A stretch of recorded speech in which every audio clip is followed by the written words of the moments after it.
Well, hello everybody, and welcome back to the Old Bottom Workshop. For those, excuse me, who don't know me, my name's Mark, and this is my GPZ 750. Okay, now we've had a few problems with the old Jeep. I think somebody was trying to turn her into a race bike, basically. So we had some trick bell mouth filters on there. It came, although not fitted, it came with some kind of race exhaust. And it's been way overjetted on the carbs. So when I took it out, I could only get it to rev to around about 6,000 RPM. No good at all. It should do nearly twice as much.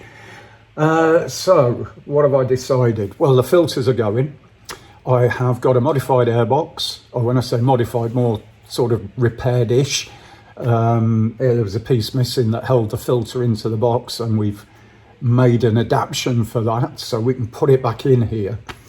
And I'm just about to get the carburettors off so we can change the main jets. So we're going from, I think there were 150 in here to 117. Now the original jets, depending where you actually look, one said it was 109 on 1 and 4 and 108, might have been the other way around, 108 on 1 and 4 and 109 on 2 and 3. So the reason they do that is they make the middle two slightly richer because they're going to run slightly hotter, so that helps keep the engine cool. You wouldn't want to weaken it and lean it out too much.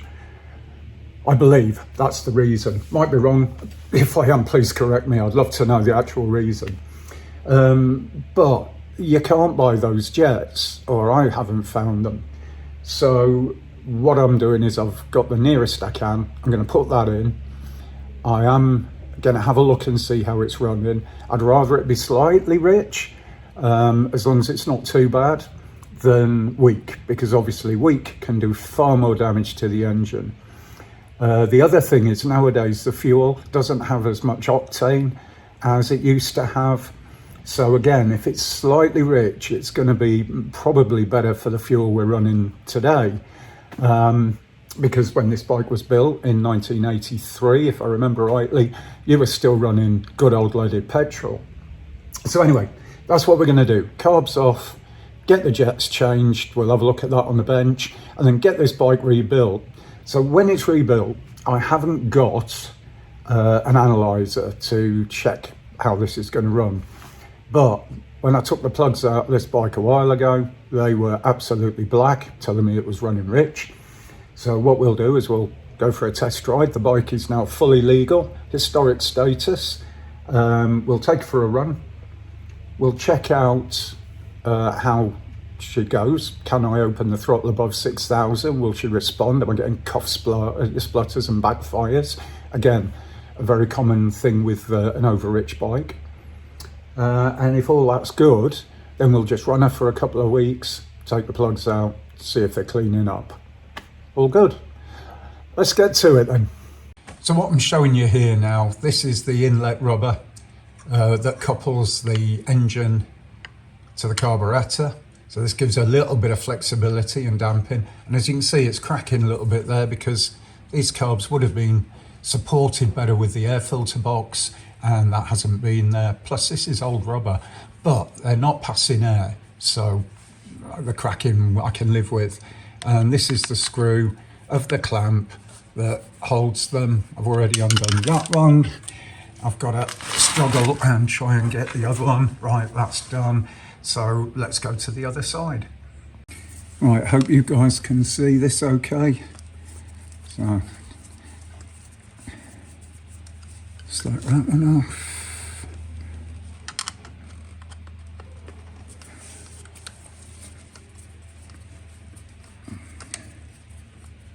And to be honest with you, this doesn't have to be a gentle process now. What I normally do,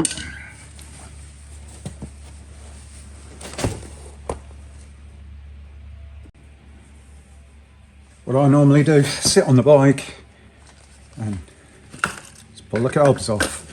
Now we've got our throttle cable here, so wind back the throttle till it's fully open, hold that, pop the cable out, ouch, plastic finger traps.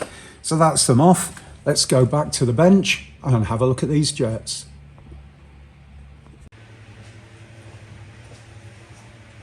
Right, so we're back with our carburettors.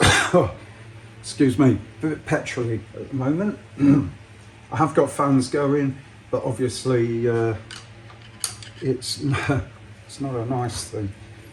So using a JIS screwdriver, Japanese industry standard, to make sure we don't strip the heads. We're going to take each float bowl off one at a time.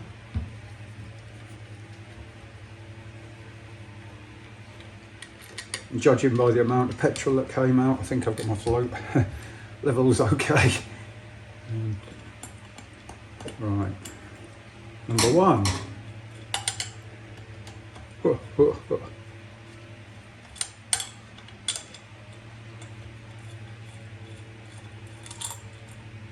come on, how much longer is it? Apparently quite a lot. So, for those of you who wonder sometimes what the hell I'm talking about, this here is the main jet. So, get a suitable screwdriver. The main jet fits into what we call an emulsion tube. There is a little brass washer there.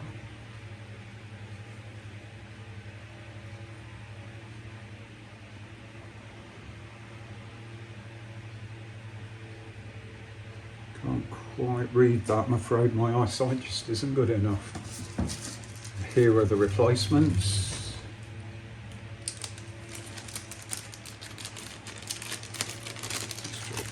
Those on the bench.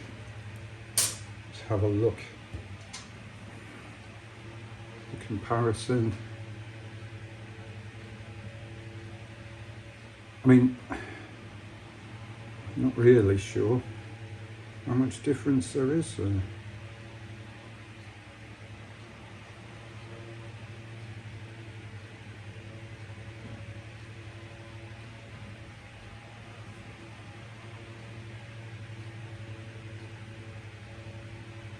Okay, that's saying 110, which is a lot different to what I thought. Now, how have I got this so wrong?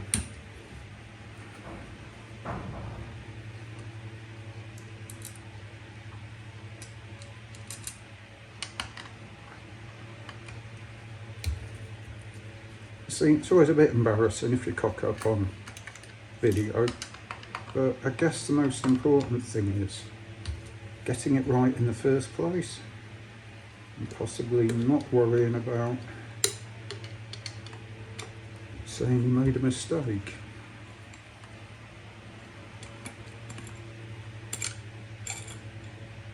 Let's take that one out.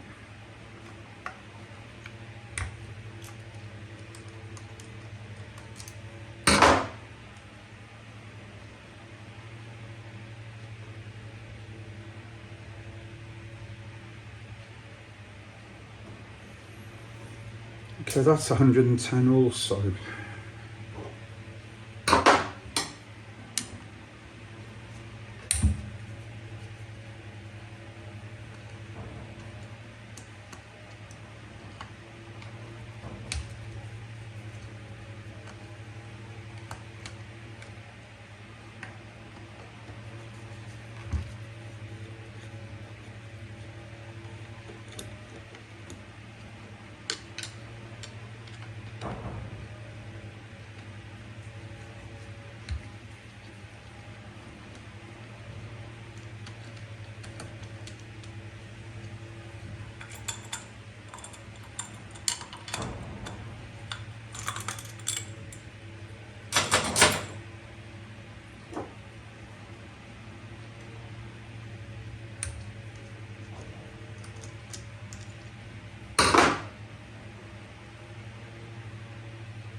That's 110.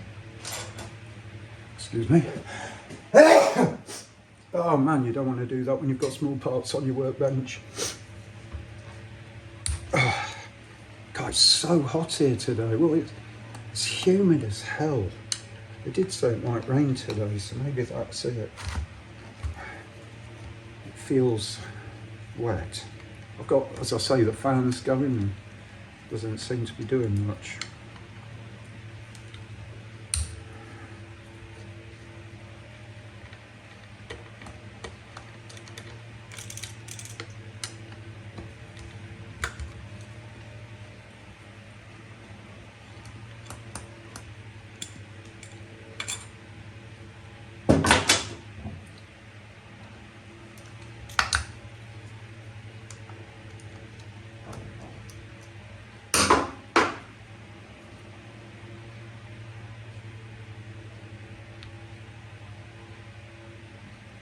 Right, so all of the main jets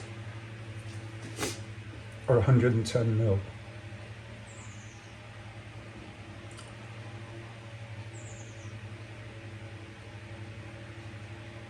So, if you remember, I said that the the Kawasaki book says 108, 109. These are all 110. That would seem a perfectly good, you know, set of jets. 0.1, 0.2. It's really, really very small amount. I wouldn't say that's causing the problem. But the bike hangs at 6 and it's running rich. Now the pod filters would tend to make it run weak because you get more air to your fuel mix. So I don't think it's going to be the filters. I don't think it's going to be the jets. I've got 117 here. If I compare them, obviously one's shiny, the other isn't.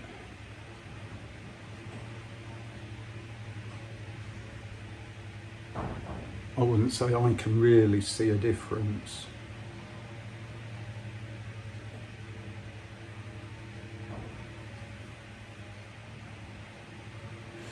So I'm not going to put them back in, the new jets.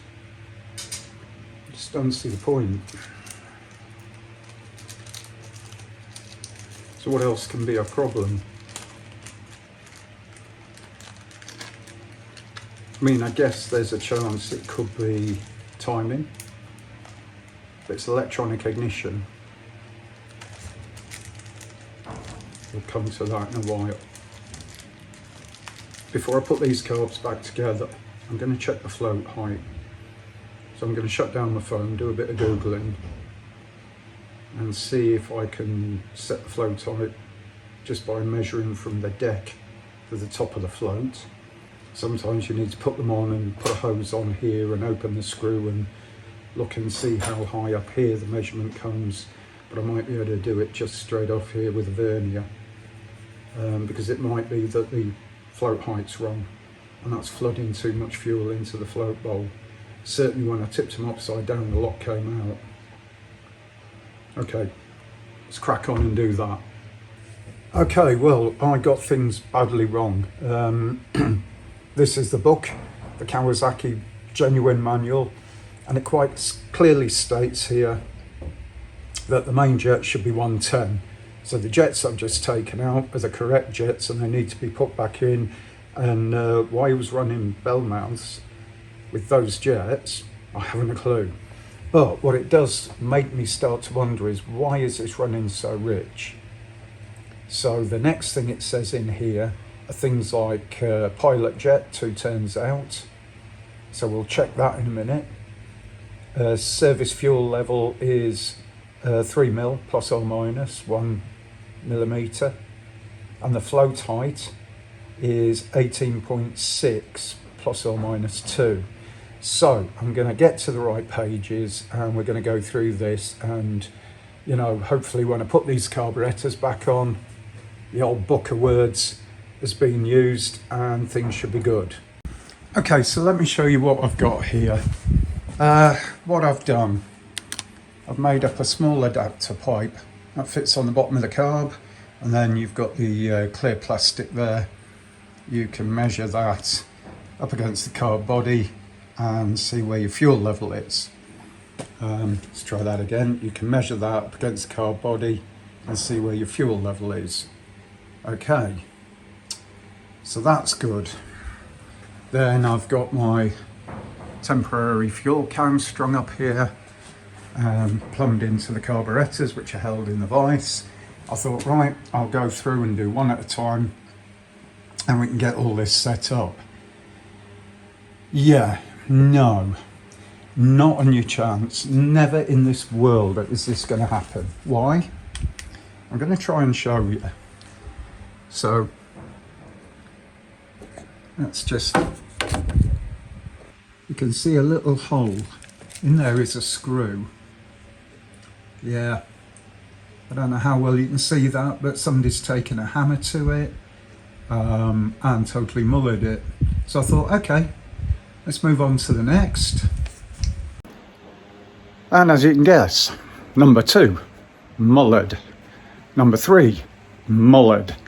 Number 4, you got it. So I've got a carburettor which is now full of petrol again. I've shut off the valve, but all the floats will be full. I've got to strip those float bowls off. I've got to drill out those screws because I'm pretty convinced that somebody obviously thought the same as me. Maybe the float height isn't right. And then probably using a standard screwdriver, tried to undo those posi head screws. And this is what's happened. The kicker is, I would imagine there's a profile on the end to make sure they seal properly. If you're lucky, it could just be a fibre washer. If you're unlucky, it's sort of like a tapered, pointy thing that sits into a seat. So when I do get them out, if I can get them out, I might not be able to buy replacement parts. Oh, the joys of old motorbikes. So yeah, that's a bit of a crap heap now. So I think what I'm going to do, I'm going to just see if I can find any more information somewhere. Somebody's probably set these up and then measured the float height itself, and see if I can get them fitted back on. I don't know what to do, but I can't leave it like that. You know, it would be stupid to just think that this problem's going to go away, because you know it isn't, and it needs resolving. So I've got to somehow get those screws out. So that's the next job. So I'm going to be stripping the float bowls off again today, and then we'll have a look at one at a time and see if we can free it up or do anything at all to make this better. Cool. Doopy doopy doopy doo. This time, rather than spread fuel everywhere,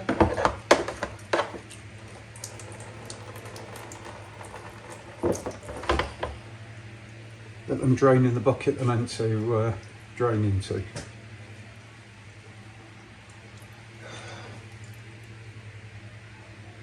Oh man. Okay, most of these screws are actually snapped off. Maybe this isn't going to be as hard as I think. Maybe I'm talking crap. Come on. Yeah, can stay in there.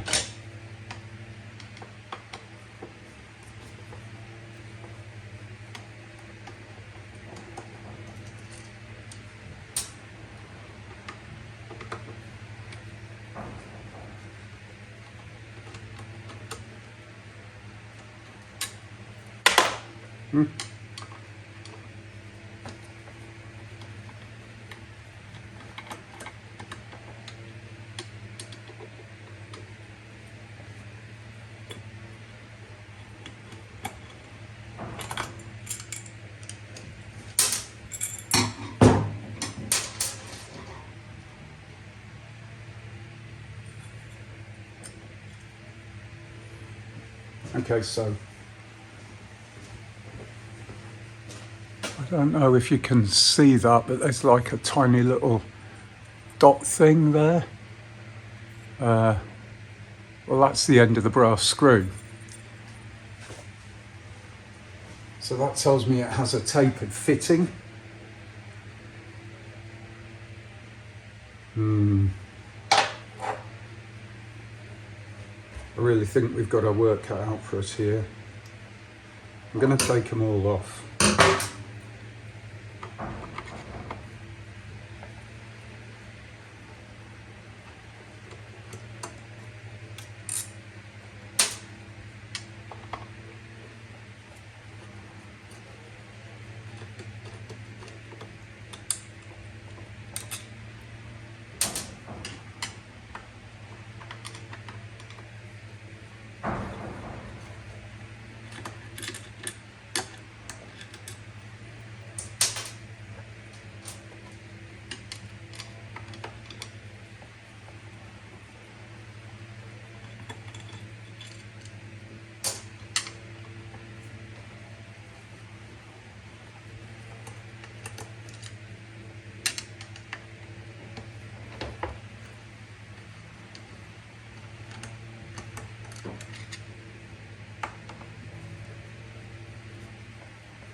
Okay.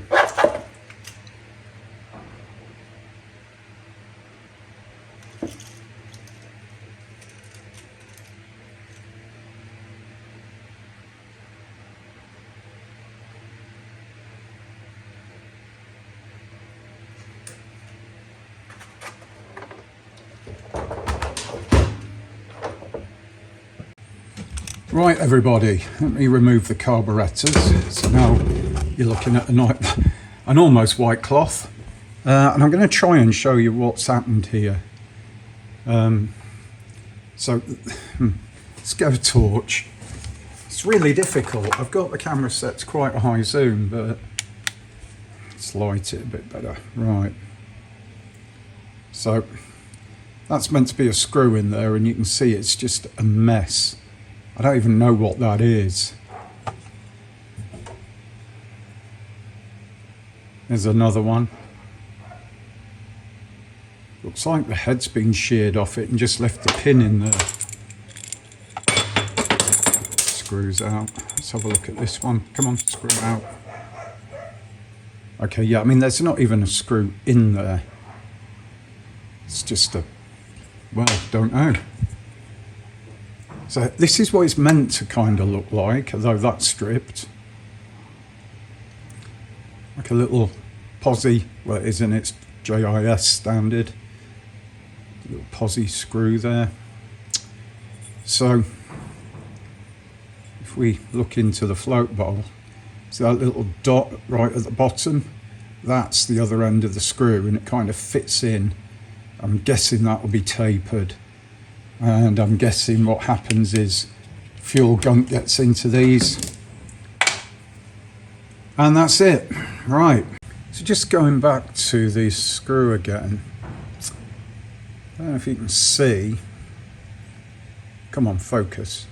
Let's make it easier for it to focus there. So what's happened there is it's a steel screw, which is probably why it's had problems. Somebody's tried to drill it. The drill slipped off and started to eat into the aluminium.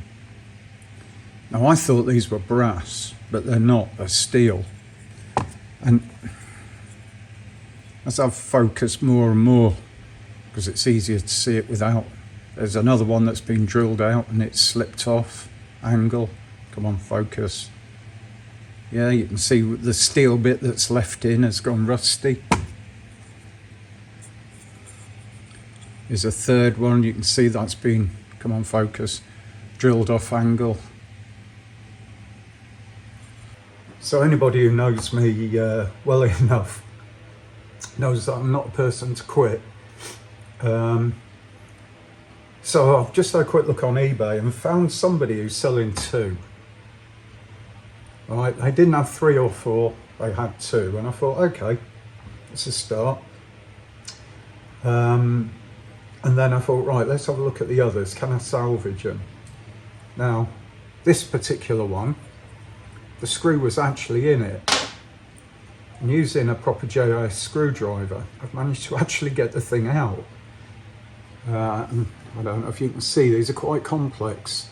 Threaded section, rubber seal, and then this sort of like 2-tier taper. The end's all corroded, so that tells you why they lock up. But I did actually get that one out. Number one. I've got another one in the vise here, which has had a cut into it. And I don't know, I might be able to get it out. I think I've got to give it a go. So that's going to be my next one. That one, don't know if I can do anything with. This one, again, I might just be able to do something with that. I don't know what, I don't know how. I ain't going to give up on it.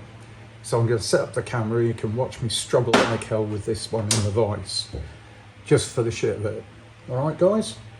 Right, so somebody's tried to put a slot in this one. Trying to get the best shot I can.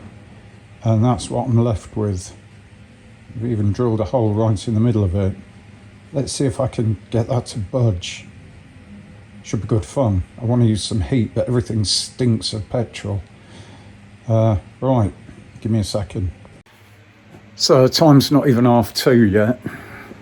And already we've come to a grinding halt on this project. If I had the equipment, you know, and I could hold those square, I could put them in a mill and take them out very accurately, but I've only got a drill and no way to really hold them steady.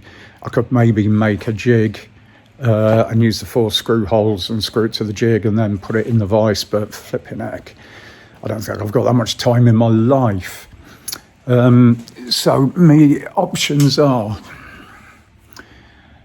see if I can find a spare set of carburettors, which is possible, but it's going to cost me a lot and who knows what they're going to look like when I get them. Will I come across the same problem? Those screws already well sort of seized in. Or I can find some other way of trying to measure the float height. But either way, it's not been a good day on this project. You know, love this bike to bits, but that's something that's really difficult to get around. Not sure what to do, you know, bit stuck. I was really hoping, put the jets in, get it running, yahoo, it's now legal, insured, tax exempt, MOT exempt, paperwork in hand, get it home, get it fresh tonight. Ain't going to happen for some time. I think what I'm going to do is have a look tonight whilst I'm having a G&T and see if I can find another set of carburettors. Yeah, I just don't know what to say to you guys. You know, sometimes you just hit a brick wall and it's difficult. Well, I suppose what that leaves is, guess what's behind me? Time to look at the diversion, I think. Yeah, my other favourite project. Why not?